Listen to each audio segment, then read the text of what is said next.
play and call it work.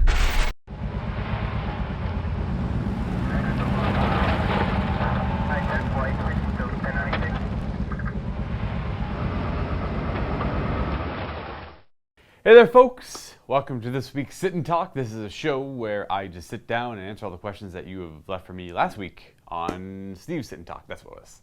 And as a reminder, next week's Sit and Talk is going to be with Chris. So if you have any questions for Chris, make sure you leave them in the comments below in this video. This is going to be the one that Chris will be looking at for all of his questions coming up. So don't leave them in the vault video, don't leave them anywhere else, put them right underneath this one. And with that, I will begin. I think I'm going to go with Facebook. I got a lot of questions on Facebook, and I'm going to go with them first for this first segment because I'm going to be jumping into the vault for the second half of this show, where I'll be answering questions from only the vault members, and pretty much on the channel are all vault members, so I'll just jump right to their questions after I'm done with the Facebook ones. Without further ado, I say let's begin, where you will listen to me ramble if you're going to watch both episodes for probably about an hour and a half. I'd say, yeah. I mean, if you want to listen to me ramble for an hour and a half, I like you. I guess I love the sound of my own voice. First one. Luka, if you were a half animal cyborg, which animal would you be? And what dope powers would you have? By, I'm going to say Graham Pato. Now, I apologize if I'm mispronouncing that name. If I were a half animal cyborg, which animal would you be? I think I would love to be a bear. Yes. A half bear. Bears are already pretty strong, so if you were to compensate their dim-wittedness with cyborg smarts, you know, augment their brain, put a human brain in there, and put my brain in the body of a bear, I think that's what I would like. And what dope powers would I have? Specifically dope powers? Well, you can't have any of the original ones because they're pretty lame. Like flying, super strength, whatever. Cliche, predictable. I would like the ability to, I've always been a fan of phasing in and out of existence. Now, if I was a half cyborg bear that was super strong and pretty smart and can phase in and out of existence, that would be pretty great. Or have the ability to be invisible. So then again, you have your half cyborg bear that can go invisible, phase in and out of existence. I guess phasing in and out of existence is essentially the same as going invisible. So I guess either or. Or you know what, let's, for comedy's sake, we'll say he can do both. We'll say that he's also got the power of invisibility because he can phase in and out of existence. The ability to control tachyons is always pretty great. Time-traveling cyborg bear. And the ability to read minds. Yes, I think I'd go with that. Has cyborg bear, could phase in and out of existence, and by default go invisible. Read minds, and I can't remember what the other one was. I swear there was another one. That's what I would do. That would be my superpowers. I'd keep them at that. Next question. What do we got? Chad Evans. Love your Necron battle reports, Luka. Thank you. I also love playing Necrons in my battle reports. I just started building and painting them as an army in January. So about 4 months ago. All right.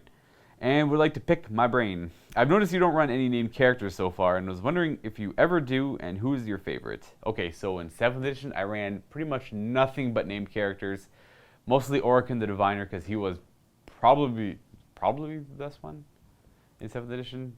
The fact that he gave the unit he joined rerolling ones for saving throws was pretty powerful. So you put him in a squad of Wraiths, or Lich Guard with shields. Back then, their shields were Storm Shields, so they decided to 3 up and vulnerable save flat. So obviously 3 up and vulnerable saves, rerolling ones was pretty powerful, but that was kind of gimmicky, right? Didn't feel that great. Like, I didn't like putting him in Wraith units because that didn't feel very fluffy. It was just really efficient. But I really, really enjoyed putting him in Lich Guard units because that felt kind of cool. You have Orkin and his Royal Guard who are just unmovable. But for 8th edition, I don't really run named characters all that much, only because you've been seeing so much Necrons in the Apotheosis Crusade, which there's no named characters really, other than my own Overlord. I liked just called him Akul because he was in every game. My favorites would be actually pretty much, they all serve a pretty good purpose except for Vargard Oberyn. I'm not a huge fan of him anymore. His power level went way down in 8th edition. In 7th edition, you used to be able to Ghost Walk Mantle anywhere turn 1. Now you can only Ghost Walk Mantle, well, you can still Ghost Walk Mantle, but it's pretty limited. So, not a huge fan. The Veil of Darkness is just better. Orc the Diviner's pretty cool. Just for the fact that he always gives a 5-up invulnerable save, even in close combat and shooting. And he becomes really powerful when he becomes empowered. But other than that, he's not nearly as good as he used to be, in my mind. Or at least what the capabilities he used to have. Nemesis Xandrak's really good, where you can turn off aura abilities. And, I can't remember. And Rakir the Traveler, giving +1 to hit. Or no, +1 attack is pretty good with Lich Guard. But I don't really run any of them. I don't know, I just usually like my basic... I don't like to put too much points in HQs in 8th edition. They're not as... Alright, so my favorite thing about Warhammer growing up, unfortunately, was really customizable heroes or leaders, like your HQ choice. Like the old 5th edition Necron Overlord, who could have Mind Shackle Scarabs, a 3-up invulnerable save, and a 2-up armor save, was freaking awesome. That was crazy good. I mean, I'm sure if you guys remember the old Mind Shackle Scarabs, those were pretty great in the challenge. And then that goes the same for fantasy, where you can make your own really powerful customizable lords. I loved, you know what, I'm one of those people that loved Hero Hammer, where you just have really powerful characters that you kind of heavily relied on, and the rest was just the tax that you filled out the rest of your army with, and you hid your characters in. Obviously that's gone in 8th edition, and Age of Sigmar. Those two games there's no Hero Hammer at all. You can have a character. I mean, Age of Sigmar, you can have a really big, expensive character that's on a mount or something. Obviously, they're really powerful on their own. But you can't make that one singular character that hides in a unit that's just an all-out nasty challenge combatant, or he's a psychic powerhouse or something like that. So in 8th edition 40k, you have your generic HQs that are just, like here's my Overlord, he gives my will be done. Or here's my Cryptek, he gives +1 reanimation. Well, Crypteks are always the same, so I can't complain about a Cryptek. I just don't like named characters that much anymore. They used to have really cool gimmicky rules that you could build a list around, but I mean, you can still do that now, but not as much. The fact that Rakir the Traveler can still like target vehicles and make them shoot something is always kind of fun, but I just haven't played them. I don't know. I guess I put more of my points towards my army than my characters these days. But if I had to pick a character, it would be probably Rakir the Traveler, and I do like Nemesis Xandrak and Orc the Diviner. And the Illuminor. The fact that he augments a unit every turn now is pretty cool. So those 4 characters, which is pretty much half the characters. Sorry if that didn't help all that much. Next one is Nathan Klaus. If you could throw the largest dance party in 40k, who would you have as the DJ, and what song would you play for the opening act?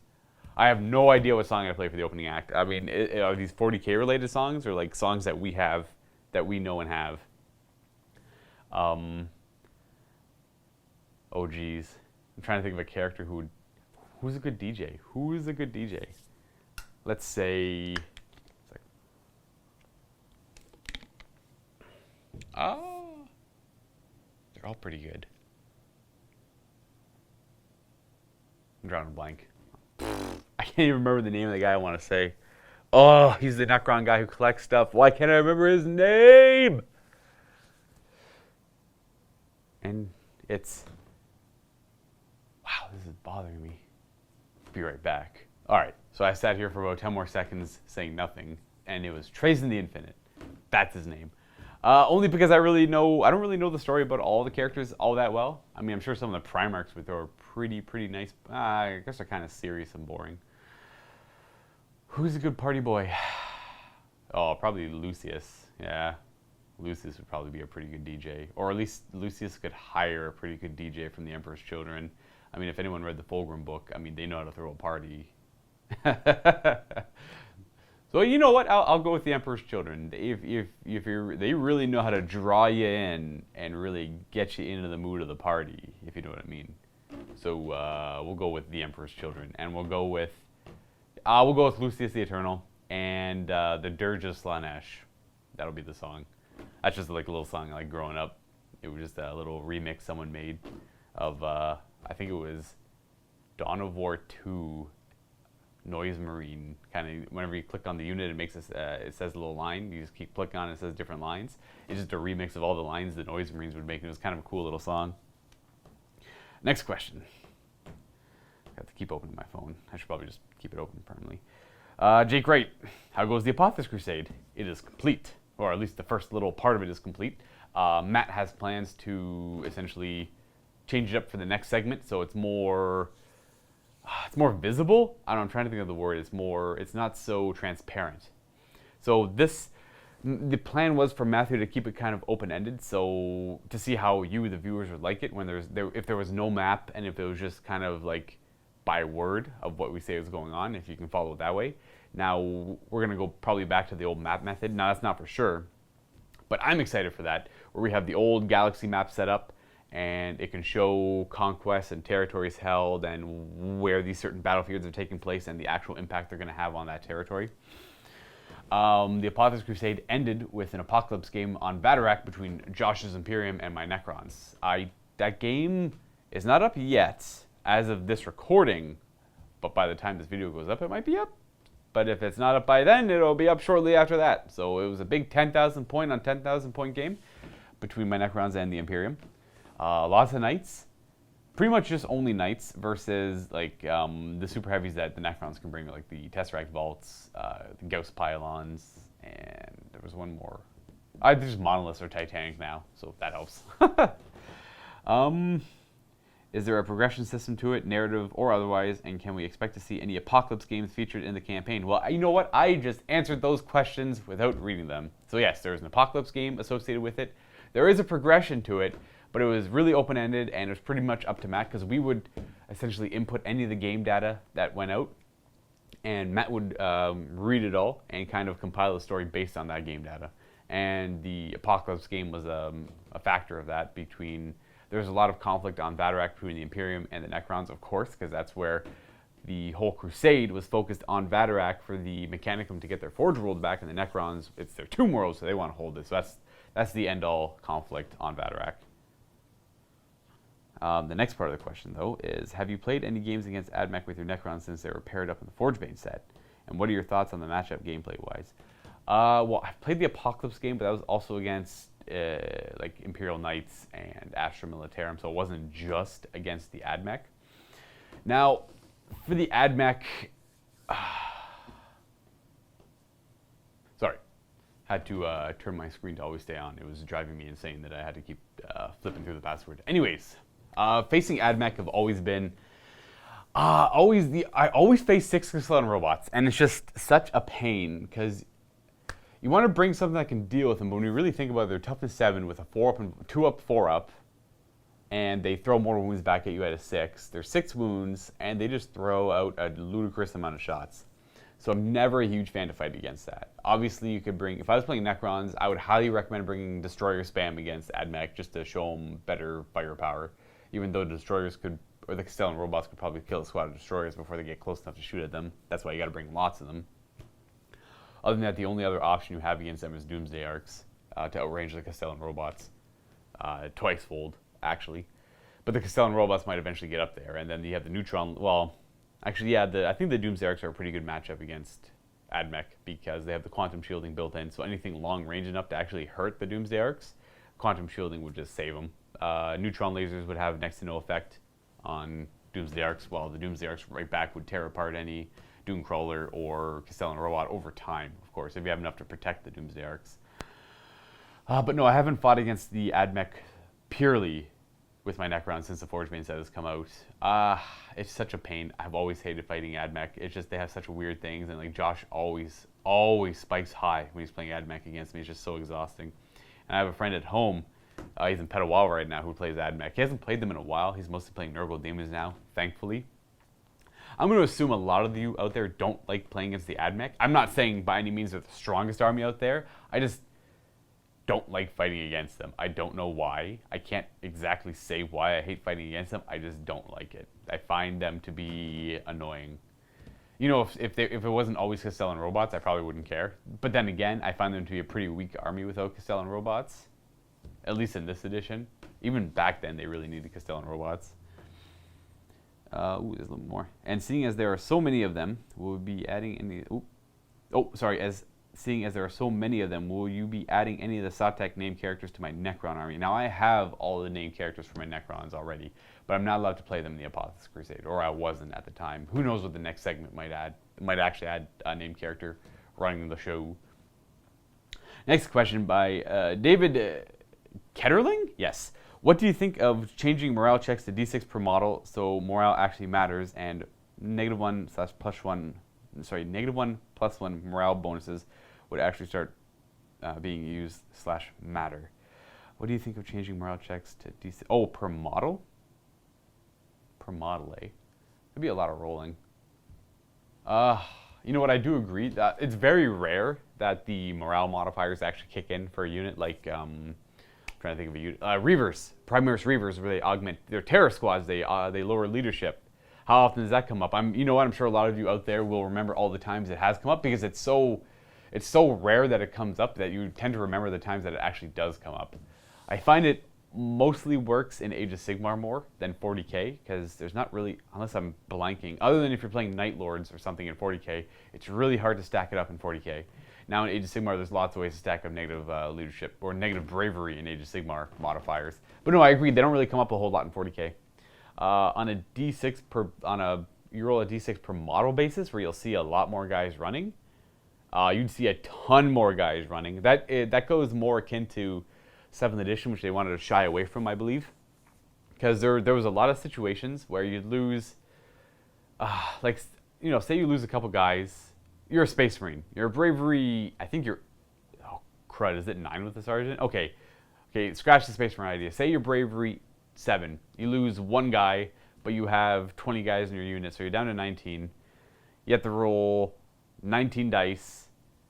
Or I guess, well, say your bravery 6. Sorry, say your bravery 6. You have to roll 19 dice for every 6 you're losing the guy. So you lose one guy, you're going to lose 3 more on average if you roll it that way, which can kind of feel bad. But then again, it would make morale a bigger factor of the game. Because in 8th edition, morale is, I agree, it's not really a huge factor. Like, obviously, if I'm playing Necrons and I lose like 10 plus guys, then yeah, I'm afraid of morale because those guys aren't going to be reanimating. So that's a big factor for Necrons. But if you're going to do it on a per model basis, that would suck for Necrons too. Oh boy. But if they're trying to shy away from the old 7th edition sort of idea of it where you're in close combat, you're locked in close combat, and you lose one guy, your opponent loses, or so you lose 2 guys, your opponent loses 1 guy. You've lost battle. You're down leadership by 1. And then you just roll your leadership on 2 dice, and you fail. There's no way to really re-roll it, and you just lost your big squad. You lost 20 guys. Because you lost 1 more guy in close combat and your guys buckle and break. Now that never felt good. The D6 per model system isn't as drastic as that, but it can get pretty close to it if you're unlucky enough. So plus it also bogs the game down a little bit by rolling more dice. I don't think it's not a terrible idea, but it's something Games Workshop's trying to shy away from. Anything that slows the game down or complicates the game anymore, they're trying to get away from. Next one, oh boy. Name is Jarno, I am sorry, Jarno K. There we go. What rule would you like to add or alter in 8th edition? For example, what rule or lack of it have come up in your games which would make things more smooth? Okay, I can see. Yeah, so like what rules would I add that would make the game smoother or bog it down less? And would I like to have my universal rules back? I think they've done a good job of scrapping the whole universal rules. Now, you do have some universal rules in the sense of the keywords. So fly keyword grants you universal rules without you realizing it. Obviously, fly units can fall back and shoot, and they can ignore terrain that they measure vertically and stuff like that, right? Monster keywords and vehicle keywords and bikes and all that. That means they can't go up to 2nd levels of ruins and they can't charge up there. The keywords add a lot of universal rules without you realizing they're still there. So the universal rules, still there, just in keywords, just understanding what the keywords mean. And what rules would I like to add or alter in 40k? I do miss a lot. I do miss the generic psychic powers, how every psyker is kind of stuck to their own discipline. You can't really change it up much. Like you're playing Space Marines, you have a librarian, you can't go on biomancy anymore, right? You're stuck to whatever the librarian discipline is called in the Space Marine Army book. I can't remember. Or if you're playing Chaos Space Marines, right? I'm playing Death Guard and I can't go on biomancy. I can only go on the Death Guard. I can't remember the names of any of them. You know what I'm trying to get at. I wish they had that back. I wish they had biomancy, telepathy, telekinesis. Let's see if I can remember them all. Pyromancy. I got 4. I think there's 2 more and I can't remember them.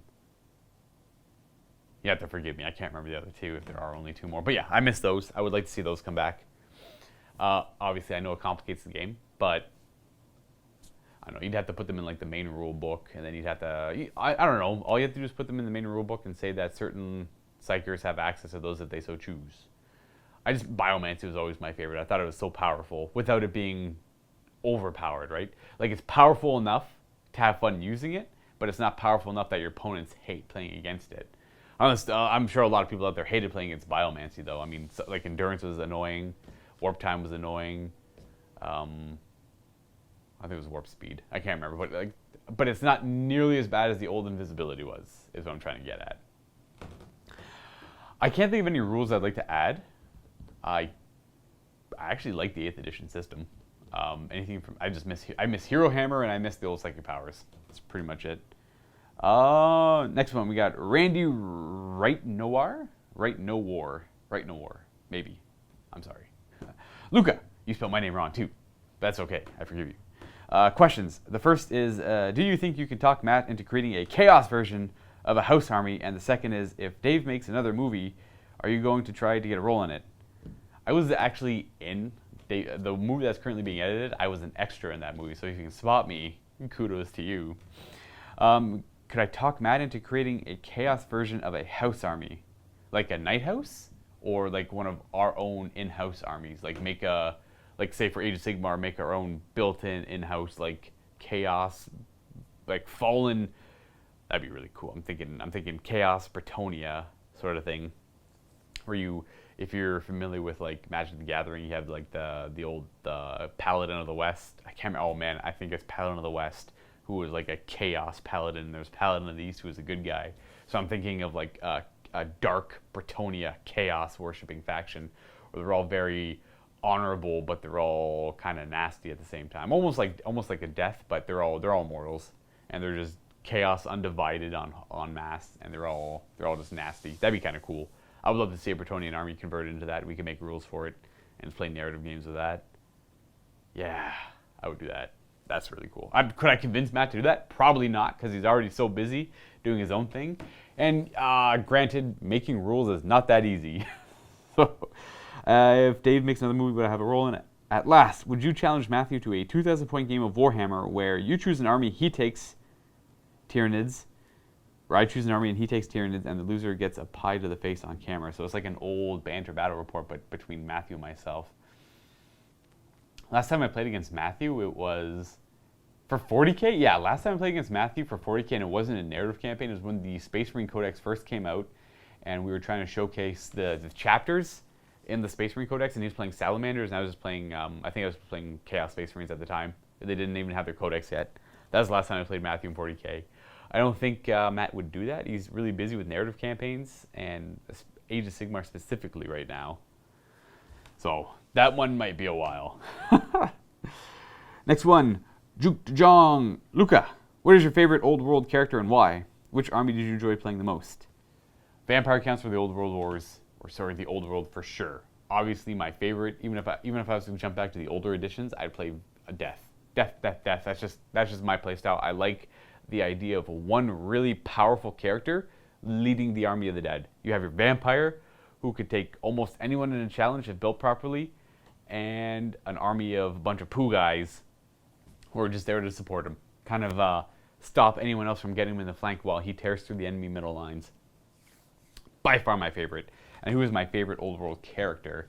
Probably Vlad von Karstein. I love the idea of the vampire with the von Karstein ring going around and just being unstoppable until someone, like an assassin or a thief, figured it out and stole the ring off him, and then he died. But he got resurrected again, and then he died again. You know how it is with death. It's like time travel. But Vlad was cool. There's a lot of times he died in the stories, and he just kept coming back. The Vampire Wars, all of that. The Von Karsteins in general I thought were really cool. Nick Martin. Hey, Luka. Why do we use a square box to hold a round pizza, which we cut into triangles? That's a good question. I've seen some circular pizza boxes, but they're not nearly as popular as square pizza boxes.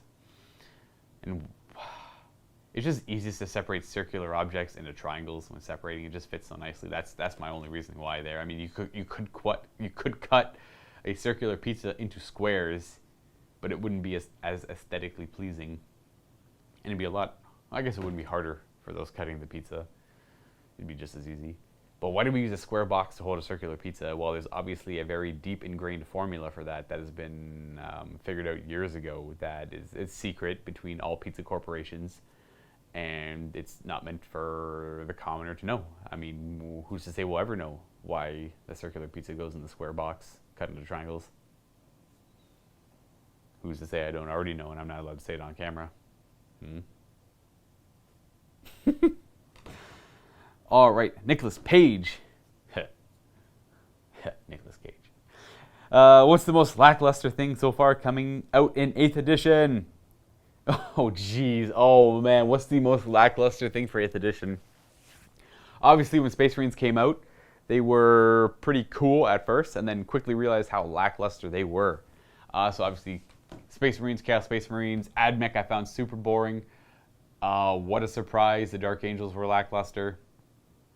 And pretty much all the Power Armor stuff I found to be pretty lackluster, which is a thing of the times. Obviously, Space Marines and Chaos Space Marines are the poster boys when it comes to Warhammer 40k, and they're just lacking.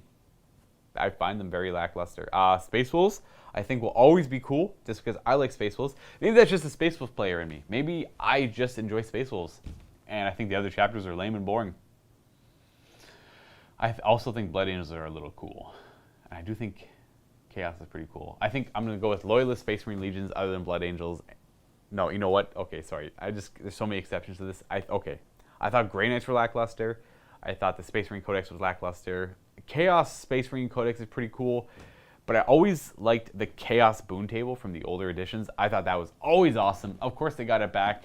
But the coolest part was turning into a Demon Prince. And if you're playing match play, you have to pay the points for a Demon Prince. So I think in most of my games, if anyone was to want to turn into a Demon Prince, I wouldn't care if they didn't have the points. I'd say, yeah, you can turn into a Demon Prince. I think that's pretty neato burrito. A Demon Prince being a lot cooler than a Chaos Lord. Well, I mean, yeah, he's a lot more powerful than a Chaos Lord. So I wouldn't be opposed to him turning into a Demon Prince. I think that's one of the most lackluster things is the new age of having to pay points for everything. Oh, the big FAQ, the big Poxwalker nerf. I understand why in tournaments it needed to be done. I mean, that was an obnoxious list to face. How would you want to fight Abaddon and like 200 cultists that are unbreakable because Abaddon is there against Death Guard Poxwalkers who are then soon going to become 200 plus Poxwalkers that are strength 4 or 5, toughness 4 or 5, depending if Typhus is there or if a spell gets, or if a Psychic Power gets released. That's a really powerful list. Very long to play. You'll never get them off of objectives, and they're endless. But that Poxwalker nerf was harsh. Games Workshop, that was harsh. I don't really play Poxwalkers, and I can tell you one thing, I will probably never play Poxwalkers. I found that to be pretty lackluster, though. I lost my page on my phone. Anyways, more lackluster things in 40k. I find characters lackluster. I just think they're lame. Other than if you're playing, obviously, Gilliman or Mortarion or Magnus. They're all really powerful characters, right? But they're so easy to... Well, Gilliman is not easy to kill. He's hard to target. But I go back to the old thing that I love Hero Hammer, and I will miss it. That's pretty much it. I think that's all the lackluster things I can think of. Next one, we have William Molnai. Sorry for the mispronunciation. Why does the old Asmodai sculpt, which is actually Saffron, look so much better than the new one? I'm going to have to Google that. I'm not too sure what that is. I Googled it. It's a Dark Angel thing. I'm not too familiar with the Dark Angel characters. Why does the old sculpt look better than the new one? I looked it up, and you know, it's all preference, right? If you prefer the old sculpt to the new one, that's simply... I don't know if that's an en masse, like, yeah, everyone agrees that the old sculpt is better, but if that's true, that's weird. I mean, I think they're both pretty cool. I don't have a preference over one or the other. The old one, it could have just, again, it's all preference. You might have preferred that one better. The sculpt by that artist was better than the newer sculpt by the newer artist. I would say. Next one, we have Jarno again. Do I have a cat named Meme? I do not. I have a cat named Skittles. It was originally, like the candy brand. My mother named it Skid. It was supposed to be because the cat was very skittish, so she wanted to call it Skiddles, like it skittles around. but then everyone's kind of interpreted it as Skittles, the candy brand. Jace, my question is, how do I upgrade from bronze to silver vault membership? That should be online, or you could email support@miniwargaming.com. That should be no problem at all. Aaron will be able to help you with that easily. And again, that is support@miniwargaming.com.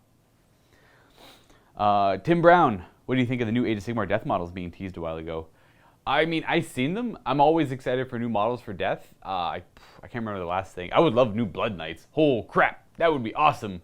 Blood Knights that don't cost $120 for 5 and have a new sculpt, a more modern sculpt. That'd be awesome. New skeletons would be cool, though I don't mind the skeletons we have now. I like the Graveguard as well. The new Spirit Hosts are cool. Hex Rays are cool. I don't know, just anything new that's Death I would love. I mean, I'm always excited for new things. Mark, how do you choose your Necron army? What is the process of selecting which units to take and at what size? 100% random. I always usually want to run a battalion because I just like the command benefits of battalion. I don't like supreme command detachments, though I wouldn't mind bringing one every now and then just for more Cryptex and more Lords. And it's like the old Royal Court, essentially. I used to love the old Royal Court, but the way characters are now, they're not as cool as they used to be. Maybe I'll bring a Supreme Command in the future, who knows. But I usually just, I love my Will Be Done, so I want my Overlord. I usually like the Barge, because the Wave of Command increases the range by, well, it's double the range, so it's 12 inches. So I usually like to bring him if I have points. A Cryptek or two and a Lord or two. Nothing crazy, it's just whatever I feel like at the time. It's like, I feel like I want more Cryptex. I don't need a Lord today. I don't need an Overlord, I'll just go Cryptex. And then for troops, I usually go double warrior, one immortal, just because I'm not a huge fan of immortals. They usually get shot off the table, but obviously if the table's set up where they can hide in ruins all game, they're a lot more durable. But still, I tend to find they get shot off the table or immortal wounded off the table, turn 1 every time. Usually because I don't know what my opponent is bringing. Would I ever bring 30 immortals instead of any warriors? Probably not, but maybe one day I will because they're a little bit cheaper. And obviously immortals in ruins are pretty durable. So it's usually only 40 Necron warriors and 10 immortals for my troops for a battalion, just because I don't want to bring 60 warriors. I don't want to move that many models around. I much prefer warriors over immortals, just because I like the idea of having those mindless warriors just droning up the battlefield. And why do I bring them in maximum squads? Just because reanimation protocols are usually better in maximum squads. You get more bang for your buck, unless your opponent, though it does make it easier for your opponent to take out a squad of 20 guys if they're playing a certain army that can pick one thing and take it out. That way you'd benefit more from spamming smaller units, with like 10 squads of warriors all over the place, like 4 squads of 10 instead of 2 squads of 20. But it's rare that it's more efficient that way, so I usually always go maximum squads to benefit from reanimation protocols as much as I can. And obviously, like, shooting a squad of 10 warriors off the table for pretty much like an all-comer army is, like, any list could do that, no problem. I often lose 10 plus warriors a turn, that I just had to auto-pass their morale. But yeah, maximum squads for maximum effects of reanimation protocols. And for the rest of the stuff, I'll bring whatever I feel like bringing. Do I feel like bringing a Shard? Sure, I'll bring a Shard. Do I feel like bringing Lich Guard? I almost always like to bring Lich Guard. Not because I find them super powerful, but just, they can look out for characters. They can, I like the sword, the strength 6 on the sword, AP -3, really good at killing vehicles with that. Obviously the War Scythe is a little bit better at killing vehicles because of the double damage and higher strength, up to 8 with this stratagem. The shield's good for that 4-up invulnerable save because I find Lich Guard are easily shot off the table without it. Obviously making it a 3-up if necessary. Triarch Stalkers are obviously really good if you're going to play Satek and you want to have like a Stalker Doomsday Arc combo. I usually bring my armies in combos that I like that are efficient. I want to bring an all melee combo or an Alpha Strike list. You bring a Deceiver and things that work well with Alpha Striking, and that is mostly like you can bring turn 1 you can bring 40 Necron Warrior, 4 squads of Necron Warriors, 80 Necron Warriors in rapid fire range right away. Haven't done that one in a while. Or you could bring Triarch Stalkers and Doomsday Arcs with Satek, where you just kind of pick one big threat and take it off the table every turn if you're lucky enough. But no, I usually pick my list very random. I like whatever I feel like bringing. Do I feel like bringing Triarchs today? Sure. Praetorians? Sure. There's no method behind my madness. It's just random. If I was to create my own dynasty, which unique stratagem, warlord trait, and relic would it have? Okay, so a unique strategy for, a unique dynasty for Necrons. I'm a pretty big fan of Sawtech. What I wanted was, I really wanted one that had a base +1, like, I wanted one based around reanimation protocols. So obviously the Orb of Eternity would fit well into there. So I can't think of another one that would do that. But a relic, I'm trying to think of a relic that you could do that would, I don't know. So obviously the Dynasty trait would be +1 to reanimation protocols across the board. That'd be awesome fun. Obviously you can't bring it more than a 4-up. So you wouldn't need Cryptex anymore. You would just have a base 4-up across the board. The Orb of Eternity could bring that up to a 3-up. Or you could have a relic that you could put only on a Cryptech that would make the reanimation protocols a 3-up. That would be kind of scary. But obviously you're losing a lot of the benefits from the other ones. Stratagem would be... I'm just making, I don't know if I'm just making like an overpowered dynasty here. Stratagem that would allow you to, I don't know, for... We'll figure out what it does first, then we'll assign the command points to it. It could be plus... I'm just kind of randomly making this up. It could be... You could reroll... Oh, they already have the one that lets you reroll 1s when you're doing reanimation protocols, and that one's crap. So this one would obviously need a better one that lets you pick up to 3 units for 2 command points, and they can reroll all their failed reanimation protocols, obviously. That one's great. I would go for that one. And for a warlord trait, it would be your entire army is fearless. There we go, done. Bam, that's my that's my dynasty. The +1 reanimation protocols across the board. The warlord trait is your entire army is fearless, or not fearless, or they don't have to roll battle. They don't have to roll for morale. The relic is only on a Cryptech. Or sorry, if you put on a Cryptech, he gets +1 to his Technomancer ability, and that can increase it to a 3-up. Or you can put it on an Overlord, and it gives him the Technomancer ability. There you go. And the warlord trait is pick up to 3 units for 2 command points, and they get to reroll their reanimation protocols. Yep. That is definitely the very powerful trait I'd go with. Next one is by Brian Massey. Do you think it would be possible to do a Path to Glory campaign in Warhammer Fantasy Battle? Yes. It would be possible, but it wouldn't be 100% balanced. It would... Well, I guess Path to Glory isn't balanced at all. You could easily make up your own list for each faction. Like each faction chooses... you have to take a Lord equivalent. So it'd be one of 2 things. So say you're playing Dark Elves. You would take a Dreadlord, or you would take a Supreme Sorceress, or Beastmaster. Pretty much any of the Lords. And then based on what they take, you get a certain retinue of troops. So Dreadlords could take Corsairs. Supreme Sorceresses could take Dread Spears or Dread Swords. Or Witch Elves.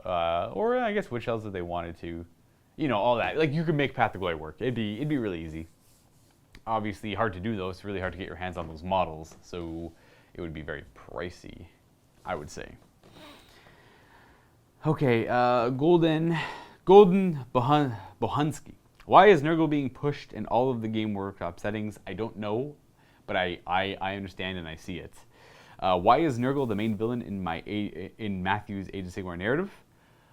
Just because it makes sense right now. It's just what Matthew wanted to go with, and when you have the setting he has, Nurgle works really well. So watch the Age of Sigmar narrative campaign and watch how it goes, because I'm a huge fan of this. I'm a huge fan of this narrative, and it's a lot of fun.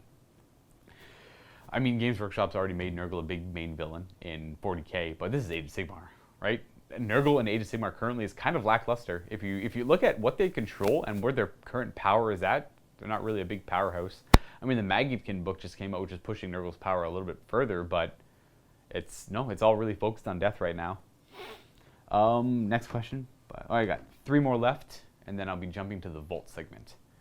James Genson, have you / would you do a pure melee focused Necron list using Novak? I run them and love it. I do plan on doing that. I have a 40k game tomorrow, and I will be running nothing but Novak close combat. So right off the top of my head, I'll be bringing Lord on Command Barge, Overlord on Command Barge, no Lords. Probably no Cryptex either. It's going to be probably 2 squads of Wraiths, 2 squads of Flayed Ones, 2 squads of Lich Guard, and some Scarabs. Yeah. that's pretty much it. I think that's going to be my list. Then cut or add some units based on points.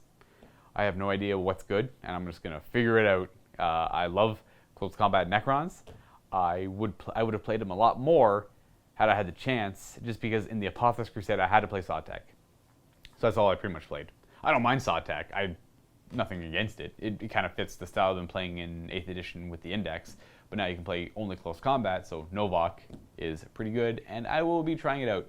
Also something to consider, if you want to play only close combat, Maynarch, I believe it's Maynarch, where they always advance their maximum, is pretty good too. Because obviously you want a fast army when you're playing close combat, and they essentially get the fly keyword when they do it. They ignore terrain when they move, which makes them insanely fast.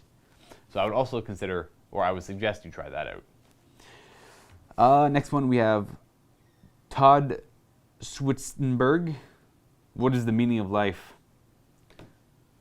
It's to crush your enemies, you know, play 40k, and to, I guess, have fun with your friends, find someone to love, and eat a lot of food, folks. There we go. That's my meaning of life. Crush your enemies, find a good person to love, eat a lot of food, have a great time with your friends, and play 40k, and Warhammer Fantasy Battles. Next one, last one. Nikolaj Lingard Rasmussen. I tried. No one can say my last name either. Lichguard, shield and sword, or we said spear, but I can't remember the name of it. Oh man, it is called the War Scythe. There we go. Thank you. There you go. Shield and spear. Sorry, shield and sword, or War Scythe. Unfortunately, War Scythes I find aren't as effective as shield and sword, just because they die before they have any effect on the battle. Now, if you were to have 2 squads of Lichguard with War Scythes, 10-man squads, then their effectiveness would double, just because it's very hard to kill 2 of them in one turn unless you're fighting someone very effective at doing that. It depends. I think if you were to have an entire, even then, an entire list of 2 squads of sword and shield would still be better, I think. Sword and shield are just better, because you can make them a 3-up invulnerable save and reflect shots back at your enemies with a shield for mortal wounds, which is very good. The fact that they can do that alone makes people not want to shoot at them, because it's anything. It's just like, you shoot at them with guardsmen, here's some mortal wounds back at you. You shoot at them with marines, here's some mortal wounds back at you. Here's your vehicle taking some mortal wounds. It's scary. It's the same thing with the Castellan robots. No one wants to shoot at them for that stupid ability. But it's better for the Lichguard because they have a 3-up invulnerable save, whereas most of the time with the Castellan robots, you have to take it on your invulnerable save for both, first of all, to reflect the mortal wounds. Except the Castellan robots have a 2-up armor save in their Aegis protocol. So oftentimes they'll be taking saves on their armor save, which doesn't reflect wounds back, or mortal wounds back. So with Lichguard, they're always taking it on their 3-up, because that's all they have a 3-up armor or invulnerable save. So you're going to always be taking on the invulnerable save. So you're going to always be seeing mortal wounds being thrown back. And that's pretty much it for this YouTube segment of the Sit and Talk show, again, where I just sit here and answer the questions you have for me. I will be jumping into the vault right now to continue with questions asked purely by the vault members on the MiniWarGaming website. And a quick reminder, if you have questions for Chris, which is next week, please leave comments below in this video. So they will go down there, and he'll be able to answer all of those questions for you guys next week. And with that, I'll sign off. See you guys in the vault, and happy wargaming.